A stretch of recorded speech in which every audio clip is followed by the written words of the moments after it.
আরে কি আপনি আর এইভাবে এখানে শুয়ে আছেন কেন? আমার নাম কুলসুম। আপনি ছোটবেলায় যে ম্যাডামের কাছে পড়তেন, এই ম্যাডাম আপনার বাড়ির ঠিকানা দিয়া আপনার কাছে আমার পাঠাইছে। আমি হলাম ম্যাডামের পোলার বউ। আমার শাশুড়ি না অনেক অসুখ, টাকার অভাবে আমি চিকিৎসা করাইতে পারি না।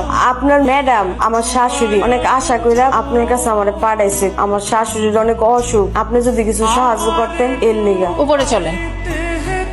ছোটকালে ওনার কাছ থেকে আমি শিক্ষা গ্রহণ করেছি। এই তোর ঠিক মতো মা তুমি খালি আমার কাছে সোনিয়ারে মারতে পারো না? সোনিয়া দেখ কি সুন্দর ভদ্র ভাবে পড়তাছে, আর তুই তো সারাদিন খালি পড়া ফাঁকি দাস। তোরে মারবো না, কারে মারবো?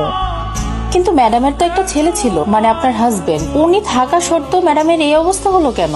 আমার শাশুড়ি আমার পছন্দ করে তার ছেলের বউ বানিয়ে আনছে। হ্যাঁ, আমার পছন্দ করে না, এর লিগা আমার শাশুড়ি লোকে রাগারাগি করে হেল্পগুলা বাড়ি ছেড়ে চলে গেছে। ওনার এরকম কাজ করা একদম উচিত হয়নি। বাদ বাড়ছি, খাইতে চলেন।